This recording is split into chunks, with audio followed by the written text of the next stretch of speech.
कमल हासन का एक बयान सामने आ गया जिसमें उन्होंने कहा है कि PS1 फिल्म में चोल राजा को हिंदू के तौर पर पेश किया गया, लेकिन असल में वो हिंदू थे ही नहीं। सवाल यही है कि क्या कमल हासन बताएंगे कि चोल राजा सनातनी थे या नहीं।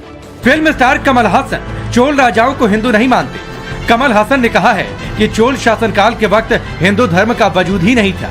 இந்து மதங்கிற பேர் ராஜராஜ சோழன் காலத்துல கிடையாதுங்க. அப்படி வைணவம்னு இருந்தது, சைவம்னு இருந்தது,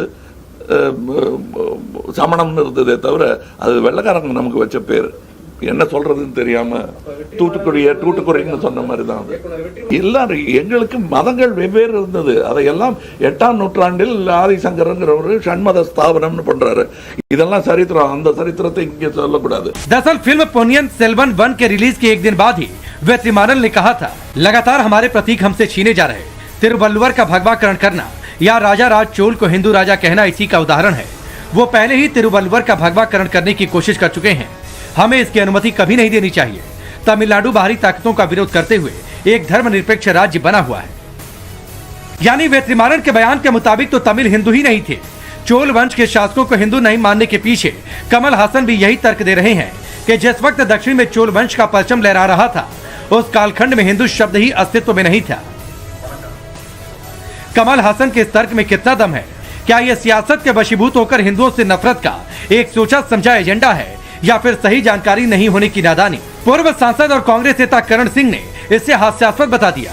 डॉक्टर करण सिंह ने कहा है कि यह सवाल ठीक उसी तरह है जैसे ये कहना कि कोई कैथोलिक है लेकिन ईसाई नहीं। एक महान व्यक्ति जो है, जो शिवजी का भक्त है, तो शिवजी के भक्त को अगर आप हिंदू नहीं कहेंगे तो क्या कहेंगे? ये अब ये कर रहे हैं कि सब हिंदू शब्द उस वक्त नहीं था, अब माना हिंदू शब्द नहीं था, लेकिन थे तो अब जो हम हिंदू कहते थे तो हिंदू ही ना। तुम कैथोलिक हो लेकिन तुम क्रिश्चियन नहीं हो, या तुम शिया हो तुम मुसलमान नहीं। इसको बात कहने वाली बात, ये क्या मतलब है कहने के? यानी उनको नीचे दिखाने के लिए अथवा हिंदू धर्म को नीचे दिखाने के लिए अर्थ क्या है ये कहने का? ये समझाइए, मुझे समझ नहीं आई।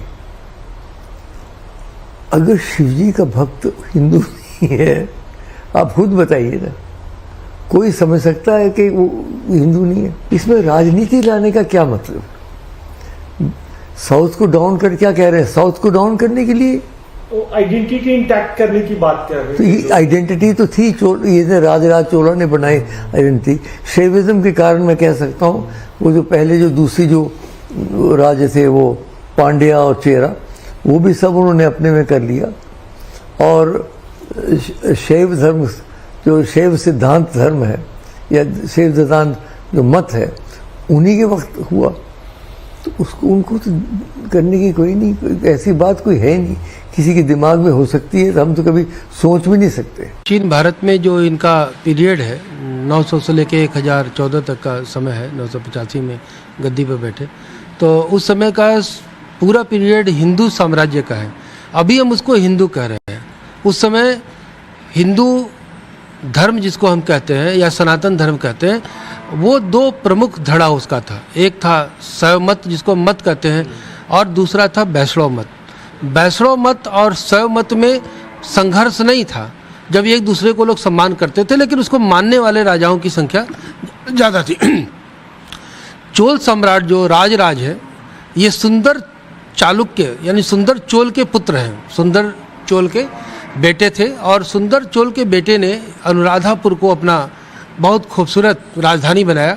सिंघल द्वीप से लेके मालदीप तक इन्होंने पूरा, इनका साम्राज्य विस्तार हो गया। आज जिसको हम लोग सिंगापुर और तमाम इलाका कहते हैं, इनका पूरा अधिकार था। और विभिन्न स्थानों पर इन्होंने शिव जी का, विष्णु भगवान का मंदिर बनाया। तो क्या कोई इस्लाम का मानने वाला विष्णु जी का मंदिर बना रहा था क्या उस जमाने में? देखिए, तमिलनाडु को दो तरह से पहचाना जा सकता है। एक तो तमिलनाडु में वो समय जब चोलों का, चालुक्यों का, ऐसे हिंदू राजाओं का या सनातनी राजाओं का शासन था, जिस समय मंदिरों का निर्माण हुआ, मंदिरों की प्रतिष्ठा बढ़ी और मंदिरों की वजह से भारतीय संस्कृति का उत्थान हुआ। और नो डाउट, अगर हम भारतीय संस्कृति सभ्यता को या भारत को विश्व गुरु के रूप में हम पहचानते हैं, तो उसमें दक्षिण का बहुत बड़ा योगदान रहा है। और उसमें ये चोल राजाओं का बहुत बड़ा, खासकर राजराज का बहुत बड़ा योगदान रहा है। और राजराज ने तो विष्णु का भी मंदिर बनवाया, शिव जी का मंदिर बनवाया, वैष्णो बौद्ध बिहार के लिए भी उसने स्थान जगह दिया। राजाराज और उनके पुत्र राजेंद्र प्रथम ने तंजावुर और गंगईकोंड चोलपुरम में बड़े बड़े मंदिर बनवाए। चोल राजवंश ने ही बृहदेश्वर और राजराजेश्वर मंदिरों का निर्माण करवाया। इन मंदिरों ने द्रविड़ वास्तुकला को ऊंचाइयों पर पहुंचा दिया। इन मंदिरों को मूर्तिकला की दृष्टि से चमत्कार माना जाता है।